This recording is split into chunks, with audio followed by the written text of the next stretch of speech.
तो फूल का मतलब है कि भगवान को हम अपना हृदय समर्पित कर देते हैं। और ये पुष्प घोर गरीबी का तो नाश करता ही है। सबसे आनंद की बात है कि भक्ति की जागृति हो जाती है। फूल के बिना कहाँ पूजा में आनंद आता है। भगवान कहते हैं कि वह मेरे लोक में सैकड़ों कल्पों तक वह जीव वास करता है जो देवों को फूल। यहाँ माँ का चरित्र है, काल का पुराण है। वैसे फूल से मतलब है हर देवता के लिए। आपने अच्छी अच्छी अट्टालिकाएं भवन बनाए, आपके बड़े अच्छे अच्छे मकान बने।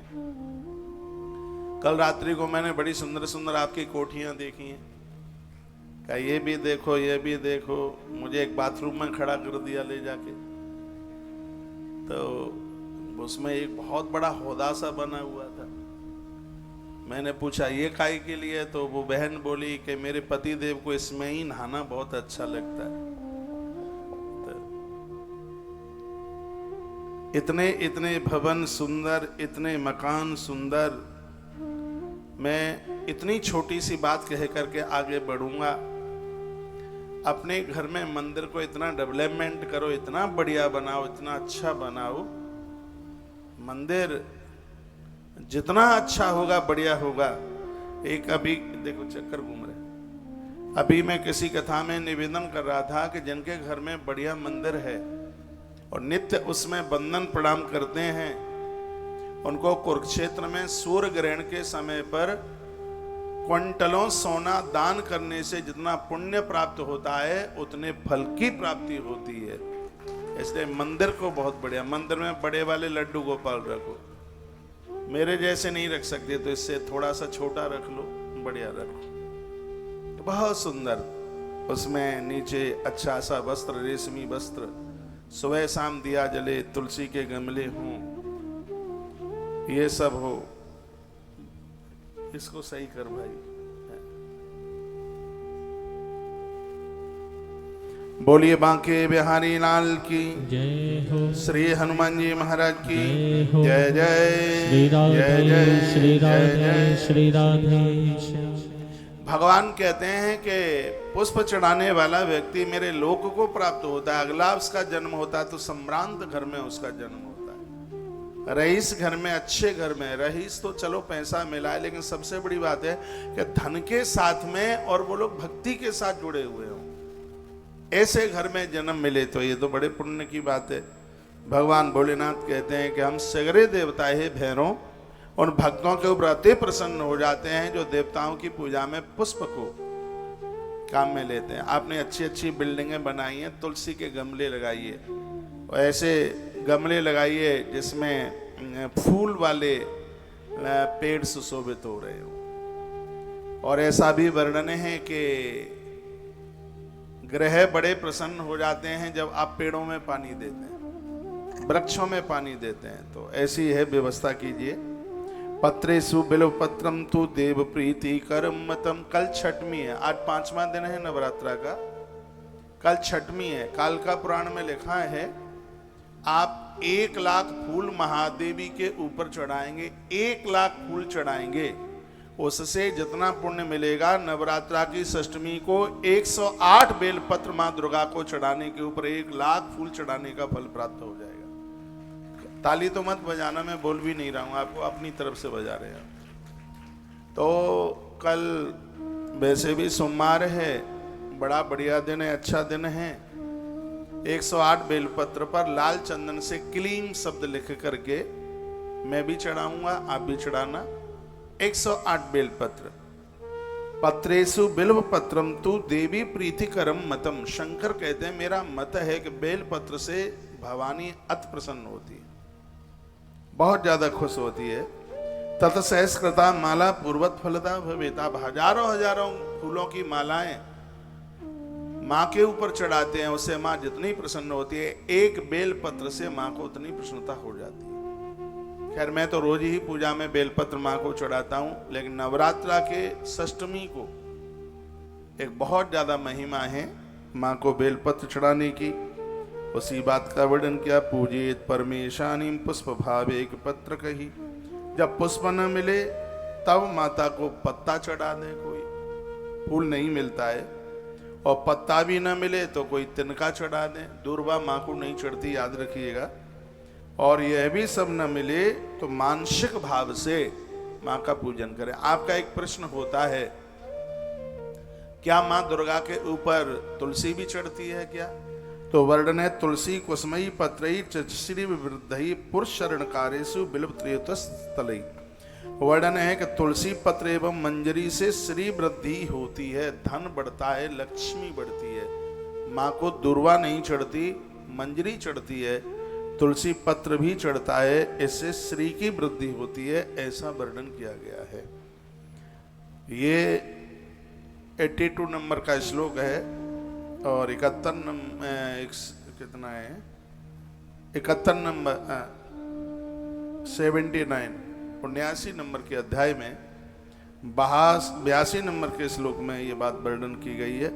कहा गया है कि कामना की पूर्ति से आप पूजा करते हैं तो उसमें संकल्प करना बहुत ज्यादा जरूरी है। एक दिन संकल्प कर लीजिए पूजा में, फिर रोज संकल्प करने की जरूरत है नहीं। पहले दिन जो भी आपकी कामना है, लिखा है संकल्पितः काम सिद्ध ही संख्या या कृतो जप। यदि किसी कामना से आप कोई अनुष्ठान कर रहे हैं तो जप की उसमें गिनती कीजिएगा और उसमें संकल्प कीजिएगा। वर्णन है, कहा गया पत्नी स्वयं वा भ्राता वा गुरुर्वा विनियोजयेत्। पूजा की सामग्री पत्नी तैयार करे, भैया तैयार करे, पत्नी तैयार करे, गुरुदेव तैयार करे।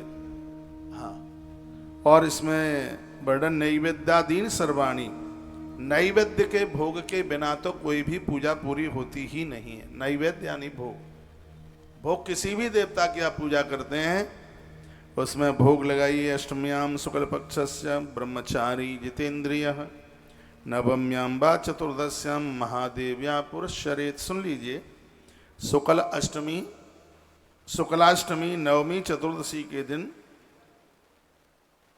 माता जी की पूजा बहुत ज्यादा विशेष है। यों तो दोनों अष्टमी ना कर पाए तो शुक्ल पक्ष की अष्टमी, नवमी और 14 जितेंद्रिय रहकर, जमीन में रहकर, ये 3 दिन की जो पूजा है, इससे माता भगवती जगदम्बा, हर महीने की बात बता रहा हूं, इससे माँ भगवती अति प्रसन्न हो जाती है। मैंने कालिका पुराण का ही एक सूत्र कुंवारी कन्याओं के बीच में मैंने बात कही थी कि एक तो बुधाष्टमी पड़ जाए तो बेटियों के लिए वरदान है, अच्छे घर के लिए, अच्छे वर के लिए। बुध को अष्टमी पड़ जाए, बहुत ज्यादा विशेष भक्तिता वर्णन किया गया है कि गंध, रोली, पुष्प, फूल, धूप, दीप और नैवेद्य, 1 2 3 4 5 हो गए। गंध, फूल, धूप, दीप और नैवेद्य, इसको पंचोपचार पूजा कहते हैं। कहा गया यह भी ना हो तो इसके अभाव में खाली फूल मिल जाए, वो भी ना हो तो चावल खाली मिल जाए, वो भी ना हो तो पानी तो मिल जाएगा, जल के द्वारा देवताओं की पूजा हो जाएगी। इसलिए नित्य भगवत पूजा में अपने आप को जोड़िएगा। कर्मकांड बड़ा विशेष है। हमारे ग्रंथों में 1 लाख मंत्र हैं, वेद में 1 लाख मंत्र हैं। 1 लाख मंत्र में सबसे ज्यादा कर्मकांड के 80,000 मंत्र हैं, ज्ञान कांड के 4,000 मंत्र हैं और भक्ति कांड के 16,000 मंत्र हैं। भगवान श्री कृष्ण की जो 16,000 पत्नियां थी, वो वेद की जो ऋचाएं थी 16,000 वही तो स्त्री आकर के बन गई। ज्ञान के मंत्र हैं 4,000, भक्ति के मंत्र हैं 16,000 और कर्म कांड के मंत्र हैं 80,000। सबसे ज्यादा हमारी सनातन संस्कृति में कर्मकांड ही तो बहुत ज्यादा मजबूत है और इसको करने में बड़ा आनंद भी आता है। तो क्या सुंदर लिखा है कि पंचोपचार, 5 चीजें, 5 भी न हो पावे तो अकेला पानी तो मिल जाएगा। आचमन करो, पानी के छींटे लगाओ, भगवान को नहला दो। ठाकुर जी को, जिस देवता को आप मानते हो उसको पूजन जरूर करो। फिर लगाए संक्षेप पूजा कथिता तथा वस्त्रादिकम पुनः पुरशरण कृत्ये च प्रदीपम शृणु भैरवः। हे भैरव, मैंने संचित पूजा वस्त्रादि पुरुषण कार्य का वर्णन कर दिया। अब दीप का वर्णन, दिए की कितनी बड़ी महिमा है। सुनो माता हो, बहनों, दीदियों, सुन लो। लिखा दीपेन लोकांजयति दीप तेजोमय स्मृतः चतुर्वर्ग प्रदो दीप तस्मा दीप ये श्रेयम। वर्णन किया गया कि दीप से लोक जय होता है, विजय होती है दिए से। दीप तेजों में चारों पुरुषार्थों को देने वाला है। पूजा में दीप कर्म साक्षी देव है। जब हम मृत्यु के बाद ऊपर जाते हैं तो दीप हमारा साक्षी देव है। दीप एक मनुष्य बनकर, देव बनकर वहां प्रकट होता है और वह कहता है कि मेरे सानिध्य में आराधना, पूजा पाठ ये सब कुछ किया गया है। दीप कहता है। अब दीप की महिमा सुनिए। सततम पुष्प दीपाभ्याम पूज्ये दियस्तु देवतां ताभ्याम एव चतुर्वर्ग कथितो नात्र संशय। जो सदा दीप के द्वारा देवताओं की पूजा करते हैं उन्हें चारों पुरुषार्थ मिल जाते हैं, धर्म, अर्थ, काम और मोक्ष। इसमें बिल्कुल भी संदेह नहीं समझना चाहिए। भले ही खाने में थोड़ा घी कम लग जाए, लेकिन दिए जलाने में कहीं भी बिल्कुल कमी मत छोड़िए। सुनिए, दीप की महिमा बताई जा रही है। पुष्पै देवा प्रसिद्धंति पुष्पे देवांश संसिता चराचरांश सकला सदा पुष्प रसा स्मृता। पुष्प से देवता बड़े प्रसन्न होते हैं, भारी, लेकिन पुष्प से भी ज्यादा देवता दीपक जलाने से, उनके सन्मुख दिया जलाएं, उससे देव बहुत ज्यादा प्रसन्न हो जाते हैं। तो वर्णन किया गया है, कहा गया है घी का दिया, तिल का दिया, ये अपने आप में बड़े प्रभावशाली हैं।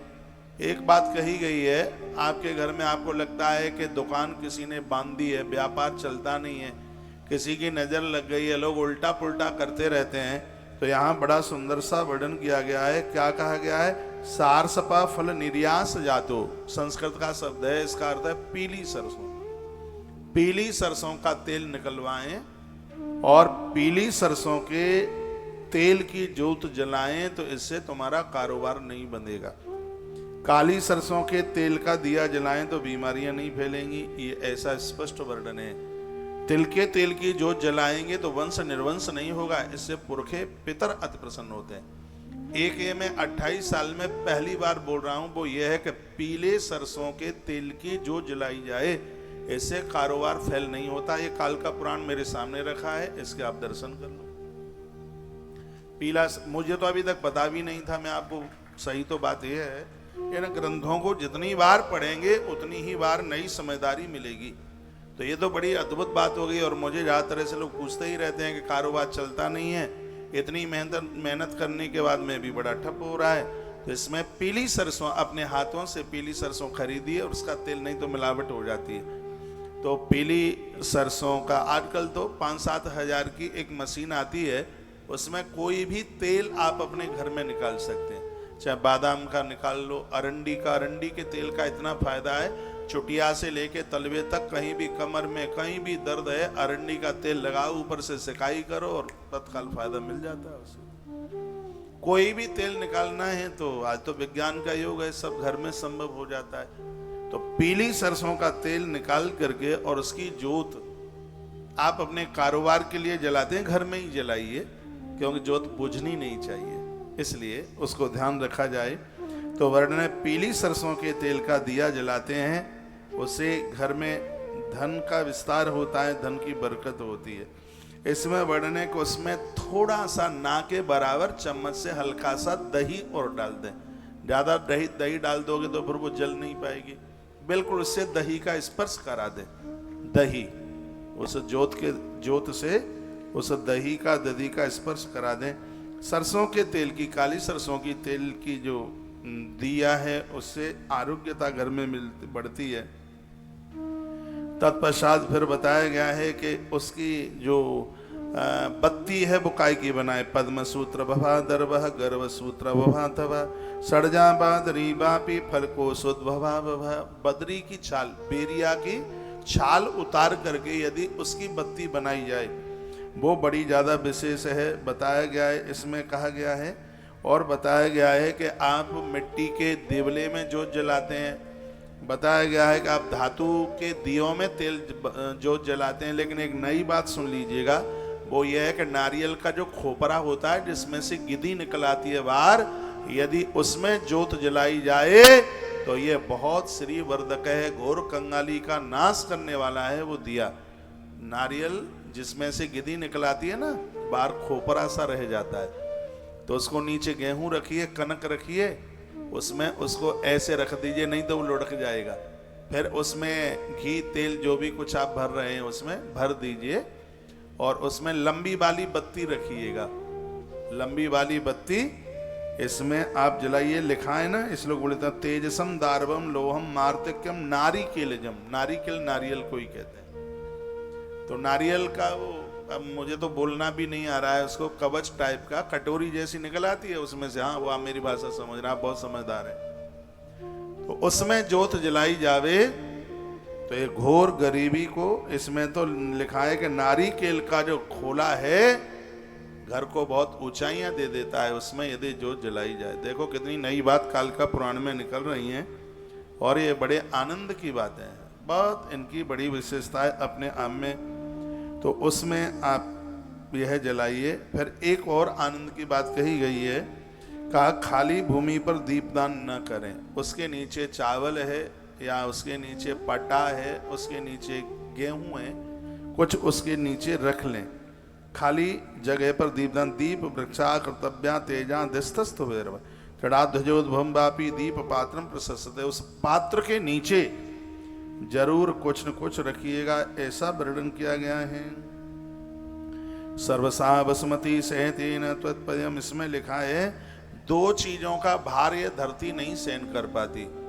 एक सीधे दिया रख दें वो, और एक बिना काम का व्यक्ति, अपराधी, शराब पीने वाला, निठुल्ला पड़ा रहता है, कुछ करता नहीं है।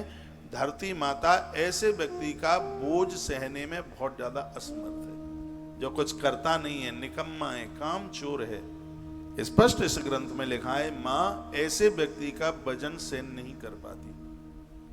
और एक नारी लेटकर किसी को प्रणाम करती है तो माँ उसके वजन को सहन नहीं कर पाती।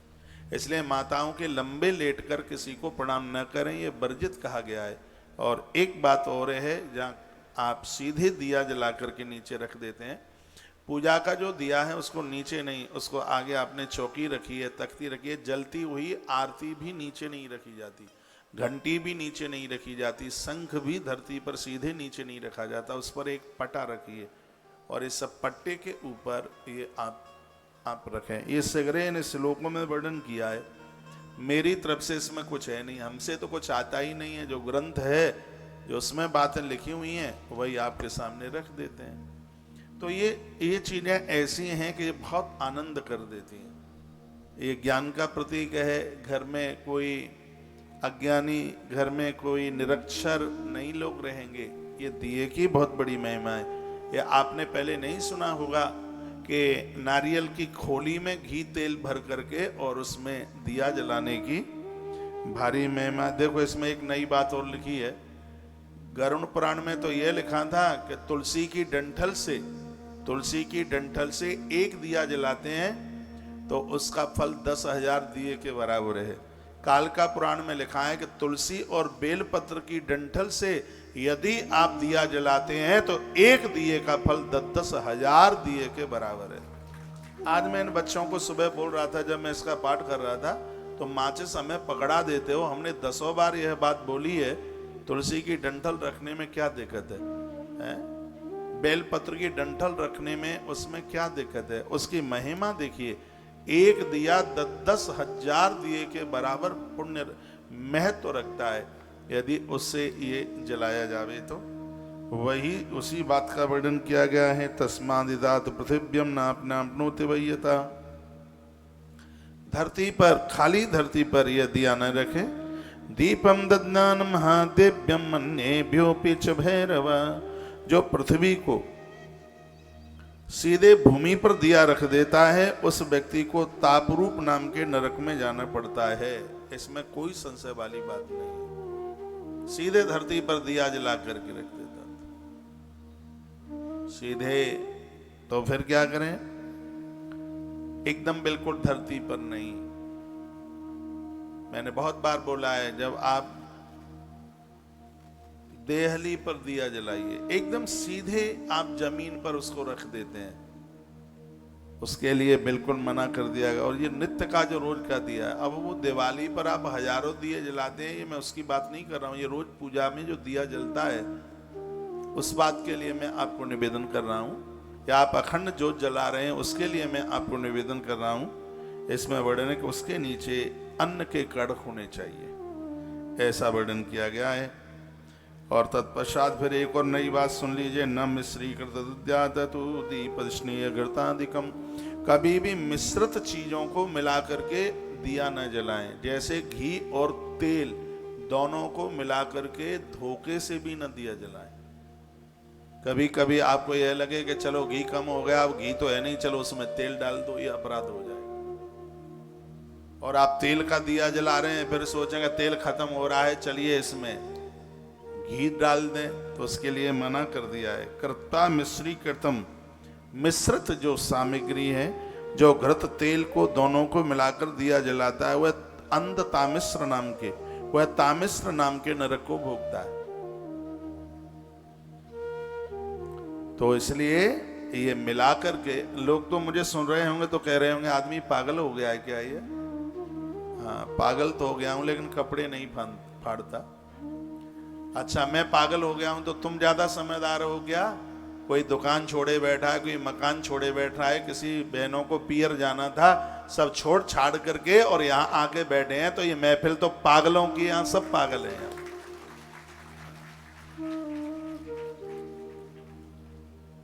कितना बढ़िया सूत्र इसमें दिया है, जो घृत और तेल मिलाकर दिया जलाते हैं वो अपराध हो रहा है। अलग अलग जलाइए, घी की जोत अलग, तिल की जोत अलग, दोनों एक में ही दोनों सामग्रियां नहीं डाली जाती।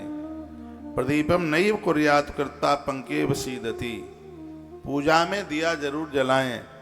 एक बात यहां पर और मोस्ट बड़ी अद्भुत बात कह दी है, और जब दिए का तेल घी खत्म हो गया है, वो चुट चुट चुट चुट करती रहती है वो जोत, अपराध है।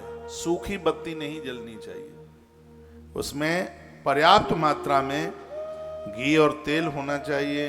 प्रसन्नार्थम तो तुम दध्या उपचाराद बहिष्कृत एवं बा कथतो दीपो धूपम च श्नुतम सुत। भगवान शंकर कहते, भैरव ये मैंने दिए की बातें तुमको कही, पूजा में धूप की भी बड़ी महिमा है।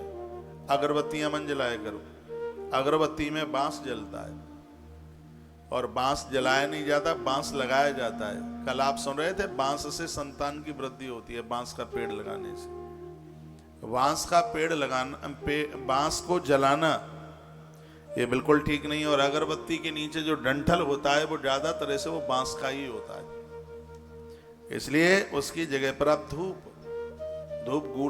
गूगल जलाइए। हम जलाते हैं, गूगल जलाते हैं, आरोग्यता देता है गूगल, निरोगता देता है, मच्छर को नहीं रहने देगा, बीमारियों को नहीं रहने देगा।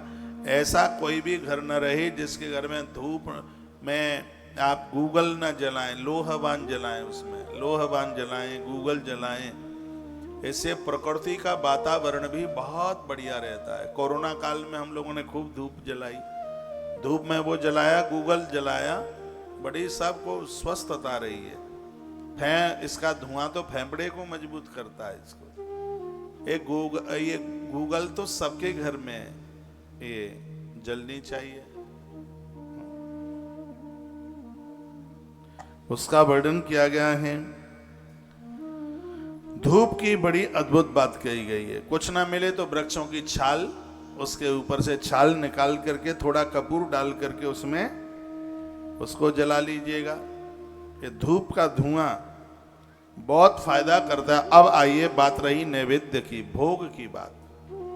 आज जो देवताओं का भोग लगाते हैं उसकी बड़ी महिमा है। तुम ही निवेदित भोजन करहि, तुम ही निवेदित भोजन करहि, प्रभु प्रसाद पट भूषण धरहि। बोलिए भक्त वत्सल भगवान की जय हो। मुझे पूछा गया है बांस क्या गमले में लगा सकते हैं? बिल्कुल लगा सकते हैं, लगाइए। बांस बहुत ज्यादा बढ़िया है, बहुत ज्यादा शुभ है। अब है नैवेद्य प्रकरण है। इसमें जो भोग हम देवताओं को लगाते हैं कि इसकी क्या महिमा है जो भोग लगाते हैं, इस प्रकरण को सुन लेंगे तो आप बिना भोग लगाए बिना मानेंगे ही नहीं, देवताओं को भोग लगाएंगे। पहले तो मैं कहूँ, यदि आपके घर में लहसुन चलता है, प्याज चलता है, तो प्लीज दोपहर की रसोई में घर में लहसुन प्याज ना बनाए, उसको रात को बना लीजिए, बर्तन अलग कर दीजिए। आज के बच्चे मानते नहीं है, भगवान को लगता नहीं है लहसुन प्याज का भोग, तो भगवान के बर्तन को चालक कर लो। एक ऐसा भी हो सकता है कि पहले भगवान के लिए जब बन रहा है तो उसमें से निकाल लो, फिर उसमें जो पटको डालते रहो, लेकिन भगवान के लिए अच्छी कर शुद्ध पहले निकाल लीजिएगा। नहीं तो दोपहर में लहसुन प्याज ना बनाओ तो और ज्यादा ठीक है। आप कहोगे लहसुन प्याज ने क्या बिगाड़ा है? इस जितने भी बाबा जी लोग हैं सब लहसुन प्याज की बुराई करने में लगे। बेचारा लहसुन प्याज भी मूड पकड़ करके रोता होगा कि सब हमारे पीछे पड़ गए। इसमें आलस्य है, इसमें प्रमाद है, बहुत आपके पंजाब में बहुत चलता है। इसमें बहुत आलस्य है, बहुत प्रमाद है, इसमें तमोगुण की वृत्ति ज्यादा है, स्वभाव चिड़चिड़ापन हो जाता है, पूजा पाठ में मन नहीं लगता, आलस्य आता है, प्रमाद आता है इसमें। इसलिए उसके लिए मना कर दिया गया। आयुर्वेद के हिसाब से तो वो ठीक है। बाल टूट रहे हैं, प्याज का पानी केसों में लगा लो, ना दो मुआ होगा ना टूटेगा, उसका अपना फायदा है उसका।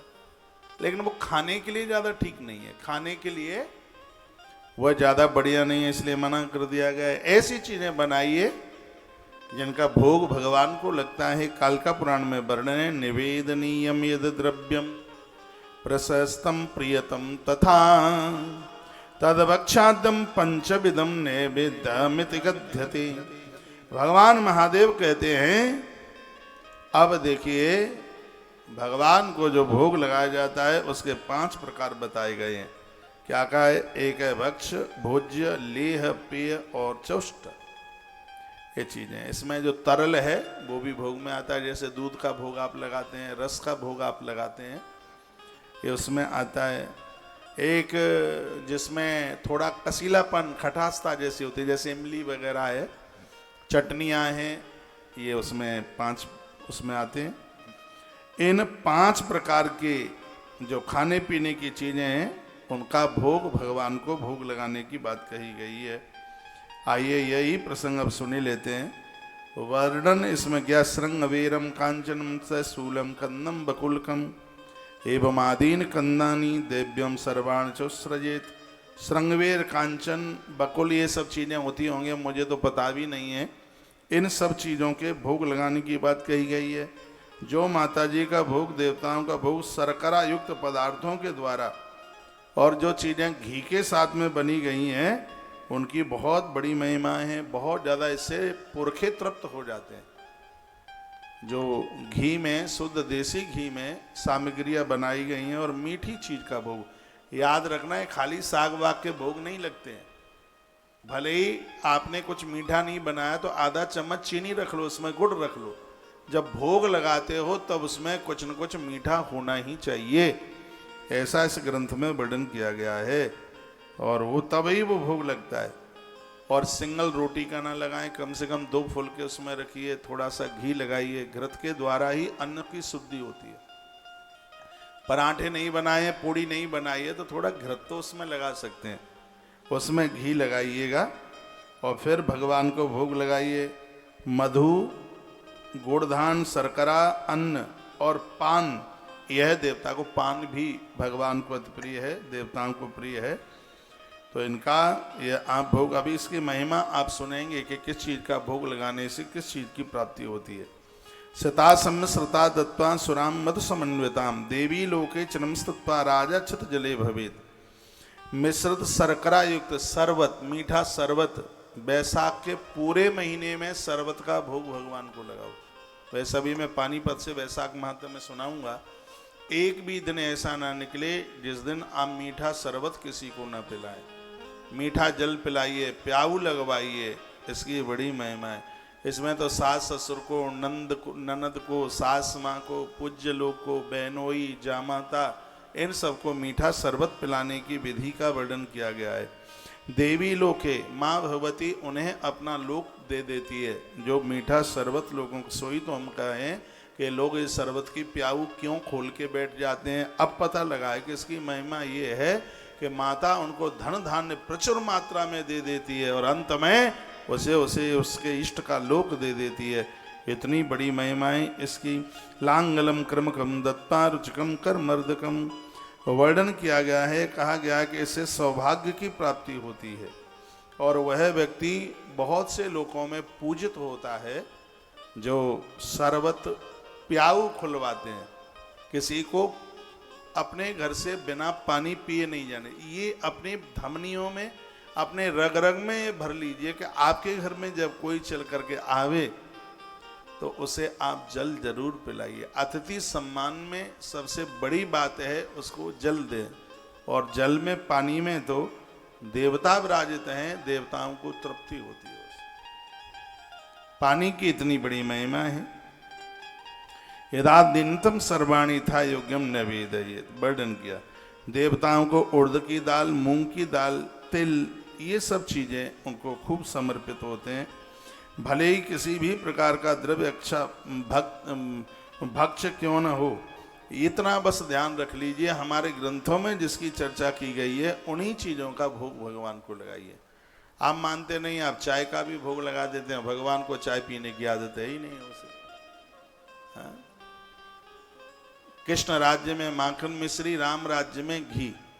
आज पानी जैसे पीते हैं, त्रेता में लोग वैसे घी पीते थे, और खूब मक्खन चलता था द्वापुर में। कृष्ण राज्य में माखन मिश्री, राम राज्य में घी, और कलयुग राज्य में तो तातो पानी सो फूंक फूंक के पी। ये तो चाय है इस युग में तो भैया, हाँ, जो कि घुटनों में दर्द, कमर में दर्द ही कर रही है चाय। तो ऐसी चीजों का भोग लगाइए ग्रंथों में जिसका वर्णन किया गया। यद यद भक्तम समर्थम तो प्रकल्पम स्थानीय था। ऐसा कुछ नहीं है जो चीज आपको बढ़िया लगती है, वो उसका भोग ही लगना चाहिए। पता नहीं आपको तो क्या क्या बढ़िया लगता है, अब क्या बताऊं मैं यहाँ से, और वही भगवान के आगे परोस दो तो गड़बड़ नहीं हो जाएगा इससे करा। तुम्हें अच्छा लगता उस हिसाब से नहीं, हमारी वैदिक रीति जो कहती है भगवान का भोग उसके हिसाब से लगना चाहिए। आपको तो प्याज के पकौड़े ज्यादा अच्छे लगते हैं। जो वैदिक रीति है उस रीति के साथ में भगवान का भोग लगाइए। नवरात्रा में मां पराम्बा के लिए कहा गया खरजूरम पिंड खरजूरम यवचूड़म ससाजिकम। एक पिंड खजूर होता है और एक खजूर होता है, दोनों की महिमा। जो खजूर है वो सूखा छुआरा बन जाता है, और पिंड खजूर है वो थोड़ा गीला सा होता है। वो पैकेट में आपने देखा वो पिंड खजूर। तो ये दोनों मैया को समर्पित होते हैं, खजूर, पिंड खजूर। हाँ, इसमें एक बात और वर्णन की गई है कि घी में जौ पका करके और उसका भोग मैया को लगता है। ये लिखने लायक बात है, इससे राजसूय यज्ञ का फल प्राप्त होता है। जौ का आटा बनाइए और घृत में उसको पकाइए, फिर माता रानी का भोग लगाइए उसको। जैसे आप हलवा बनाते हैं सूजी का, उसी प्रकार से यह भी बनता है। इसमें स्पष्ट वर्णन किया, घी के साथ में जौ का आटा उसको पका करके माँ का भोग लगा करके कन्याओं को परोस दीजिए, बांट दीजिए, प्रसाद में वितरण कर दीजिए। ऐसा करने से राजसूय यज्ञ करने का फल प्राप्त होता है। श्लोक नंबर 34 में वर्णन किया गया।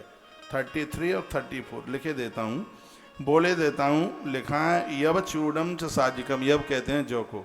उसका चूर्ण यदि घी में मिला करके पकाया गया है तो वैष्णव्य नैवेद्य राजसूय फलम लभेत। उस परिवार में उन लोगों को राजसूय यज्ञ करने का फल प्राप्त होता है। इन दिनों में तो भारी चलता है, नवरात्रा की ही ये कथा कही जा रही है, तो इसमें आप ये कर सकते हैं।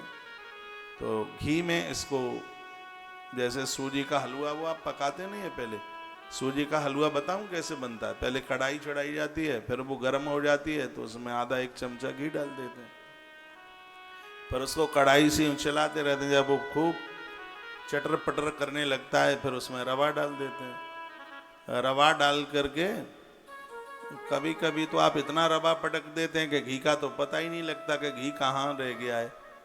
हाँ, तो घी के संग जब वो रवा मिलकर के जब वो लाल लाल हो जाता है फिर उसमें आप पानी छोड़ देते हैं।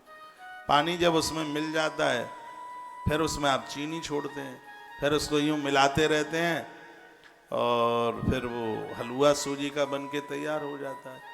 इसमें थोड़ी सी भी मिस्टेक हो जाएगी, सूजी पकेगी नहीं और आपने पानी पहले ही डाल दिया, फिर हाल ही चीनी आपने पटक दी तो वो हलवा नहीं बनेगा, वो लपसी बन जाएगी। हलवा को भी बनाने की एक विधि है। उसी प्रकार से जौ के आटे को इसी तरीके से घी में भूना जाता है, फिर उसको इसी तरीके से बनाया जाता है, माँ का भोग लगाया जाता है, फिर ये कन्याओं को जमाया जाता है, प्रसाद में आप घर के लोग ले लेते हैं। तो इसकी कितनी बड़ी महिमा। भले ही आपने कितनी भी नवरात्रा करी हो, चाहे जितने भोग लगाए हों, लेकिन जौ के हलवा की बात आज तक आपने नहीं सुनी होगी कि माता रानी को जौ का हलवा, इसकी महिमा भी लिखी है। इसकी महिमा लिखी है कि व्यक्ति घर द्वार परिवार छोड़कर बियावान जंगल में भी चला जाए तो भी भगवती लक्ष्मी माता उसका संग नहीं छोड़ेगी। गरीबी नहीं आएगी उसके पास, दरिद्रता नहीं आएगी। जहाँ भी चला जाए बटुआ छकाछक भरा ही रहेगा उसका। यह इसका प्रभाव है। ये नवरात्रा में जरूर कर लीजिएगा। कल परसों सप्तमी को, ये सातवें को कर लो, सप्तमी परसों है। तो जैसे आप रवा का सूजी का हलवा आप बनाते हैं, तो इसमें लिखा है कि जौ का हलवा बनाइए, माँ का भोग लगाइए, कन्याओं को जमाइए, बाजार में मिल जाती है जौ, उसका हलवा बनाइए। तो उसकी महिमा क्या है? वैष्णव्यम विनवेद दैव राजसूय फलम लवेत। राजसूय यज्ञ करने से जितना फल प्राप्त होता है, इससे उतने फल की प्राप्ति होती है। संपत्ति संग नहीं छोड़ती। उस व्यक्ति के आंखें बंद करके और हाथ बांध करके, पांव बांध कर उसके जंगल में छोड़ दो, लेकिन तौ लक्ष्मी संग, भगवती लक्ष्मी मैया तो भी उसके साथ में ही रहेगी, उसका संग नहीं छोड़ेगी। यव, इसको संस्कृत में यव कहते हैं और हिंदी में इसको जौ कहते हैं। बात समझ में आ रही है कि हम ऐसे ही लगे हैं जो जबरदस्ती से? दो पंक्तियां माँ के चरणों में समर्पित करें। आप सोइए मत। नवरात्रा का दिन चल रहा है। मन लेके आया माता रानी के भवन में। बड़ी प्यारी पंक्तियां और मेरी बड़ी फेवरेट पंक्तियां हैं। 4 दिन निकल रहे हैं और हम ये पंक्ति ही नहीं गा पाए अभी तक। गाए? नहीं गाए। हाँ, आइए। मन लेके आया माता रानी के भवन में। पटियाला की कथा में जौ का हलवा जरूर याद में रखिएगा। जौ का हलवा। स्वर दो।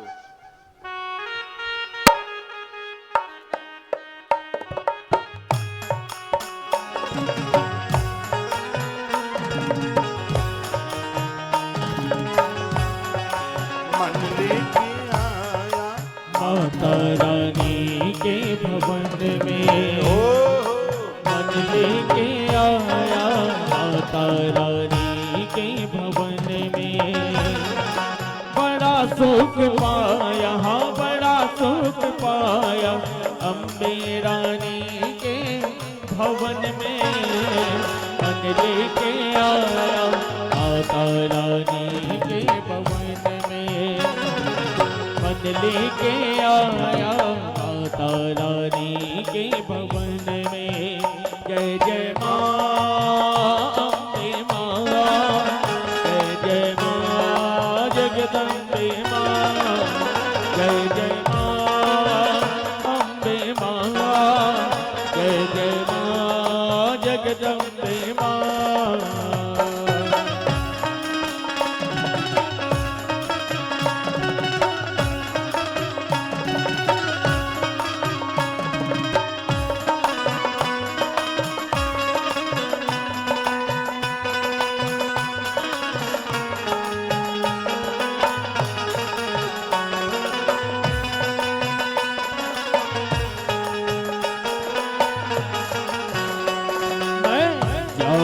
वैष्णो माता तेरे ऊंचे भवन की माया, भैरव पर क्रोध में आके माँ तूने त्रिशूल उठाया। वो पर्वत जहाँ पे तूने शक्ति का रूप दिखाया, भक्तों ने वहीं पर मैया तेरे नाम का भवन बनाया। बड़ा सुख पाया, बड़ा सुख पाया माता रानी के भवन में। मन लेके आया माता रानी के भवन में, मन लेके आया माता रानी के भवन में।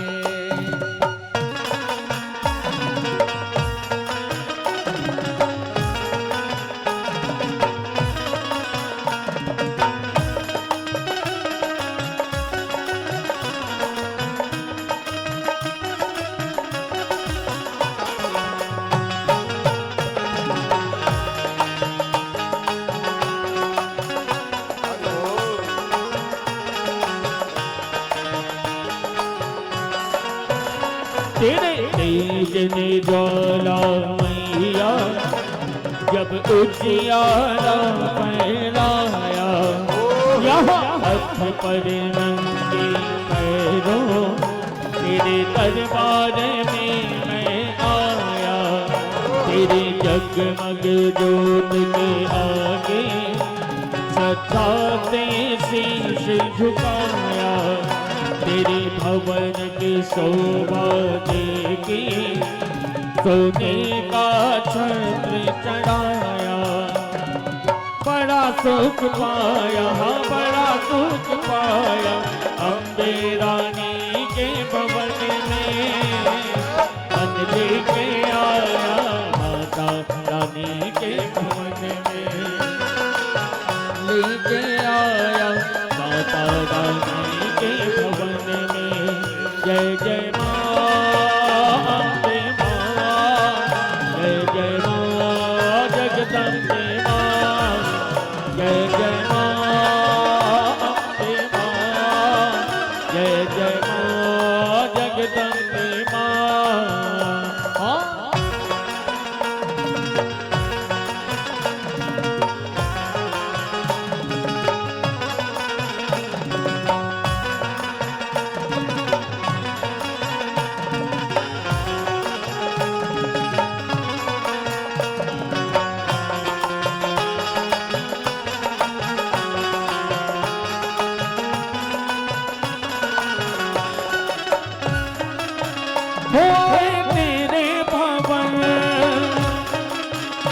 ले ले अपनी शरण, हुआ तेरे भवन ले ले अपनी शरण। रहूं तुझ में मगन थाम करके चरण। तन मन में भक्ति ज्योत तेरी माता जलती रहे। तन मन में भक्ति ज्योत तेरी माता जलती रहे। हुआ तेरे भवन ले ले अपनी शरण, होए तेरे भवन ले ले अपनी शरण। रहूं तुझ में मगन थाम करके चरण। तन मन में भक्ति ज्योत तेरी माता जलते रहे। तन मन में भक्ति ज्योत तेरी माता जलते रहे। हे चिंतपूर्णी माता तेरी महिमा सबसे न्यारी होती है। कालिदास को दर्शन तू भक्तों की है प्यारी।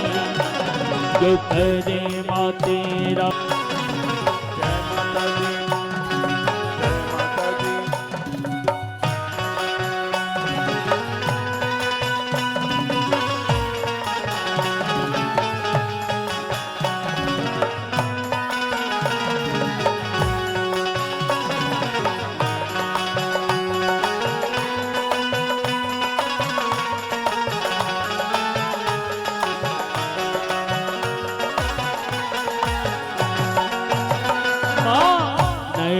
देवी तूने ये नाम है भगत सिखाया।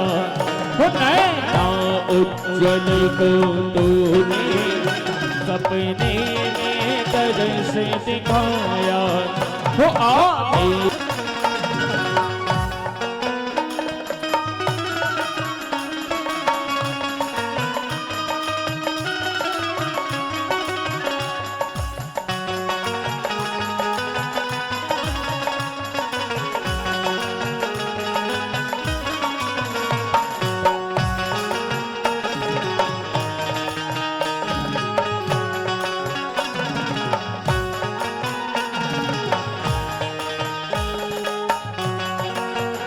तेरे तेजन ज्वाला मैया जब उजियारा फैलाया। हाथ पर नंगे पैरों तेरे दरबार में मैं आया। तेरी जगमग जोत के आगे श्रद्धा से शीश झुकाया। तेरी भवन की शोभा देखी, सोने का छत्र चढ़ाया, बड़ा सुख पाया, बड़ा सुख पाया। माता रानी के भवन में मन लेके आया, माता रानी के भवन में मन लेके, माता रानी के भवन। जय जय माँ अम्बे माँ, जय जय माँ जगदम्बे माँ, जय जय माँ अम्बे माँ, जय जय माँ जगदम्बे माँ, जय जय माँ अम्बे माँ, जय जय माँ जगदम्बे माँ।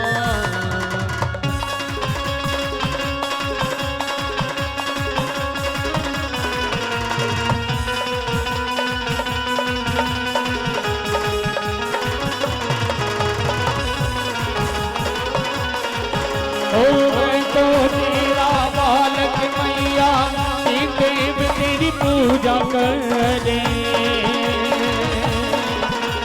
सिद्धि साधना करने को माँ, देव तेरा पूजा करे। ऋषि मुनि तेरा ध्यान करे माँ, ऋषि मुनि तेरा ध्यान करे। हे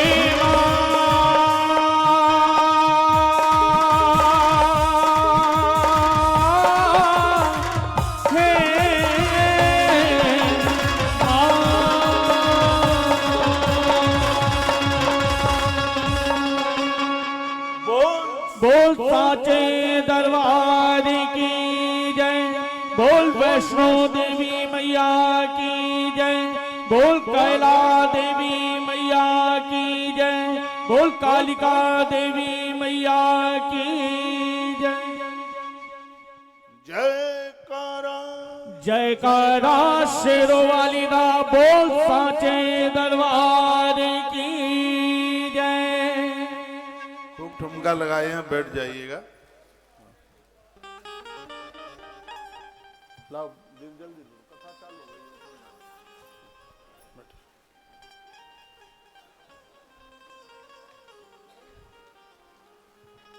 आप ठीक से सुन रहे हैं तो इस बात को और बारीकी से सुन लीजिए, जिसमें मैं निवेदन कर रहा था कि नवरात्रा में जौ के हलवे का भोग मैया को लगाया जावे तो इससे राजस्व यज्ञ फल मिलता है। और इसमें जब वो जल भर के रखा जाता है तो उसमें नारियल का पानी रखा जाता है, तो उससे अग्निष्ट यज्ञ का फल प्राप्त होता है तत्काल। जहाँ आप भगवान के आगे जो जल रखते हैं, तो इसमें जब जौ के हलवे का आप भोग लगाते हैं तो इसमें जल के रूप में नारियल का ही पानी होता है, नारियल जल होता है। मैं यहाँ श्लोक बोले देता हूँ जिसमें वर्णन किया गया, दत्तैव नारकेलाम्बु बहिनी अष्टोफलम लवेत। अग्नि यज्ञ करने का फल प्राप्त होता है जब माता को जल की जगह पर नारियल का पानी पिलाया जाता है, ऐसा वर्णन है इसमें। तो कल छठवीं को तो आज ही मैंने कथा के आरंभ में बोला 108 बेल पत्र रक्त चंदन लगा करके माँ को चढ़ाइएगा। हर पत्ते के ऊपर नवार्ण मंत्र ओम ऐम ह्रीम क्लीम चामुंडाई बिच्चई, इस मंत्र के साथ 108 बेलपत्र मैं भी चढ़ाऊंगा, आप भी चढ़ाना। कल षष्ठी है और सप्तमी के दिन माता रानी का जौ के हलवे का भोग लगाएं और पानी की जगह पर नारियल जल रखें। नारियल का पानी, ये वो हरा वाला नहीं है, एक बार फिर मैं कहूँगा, जो आप पीते हैं। ये वो गोला नारियल फोड़ करके उसमें से निकाला गया वो पानी है, वह है माँ के लिए, उसको रखिएगा। तो इसका राजस्व यज्ञ और अग्निष्ट यज्ञ का फल प्राप्त करने वाला ये विधान है जो इसमें जो वर्णन है। तत्पश्चात वर्णन किया गया है कि जो जल, नारियल जल से माँ को नारियल जल पिलाते हैं उनको यज्ञ करने का फल प्राप्त हो जाता है तत्काल। यजन यज्ञ करने का उन्हें फल प्राप्त होता है।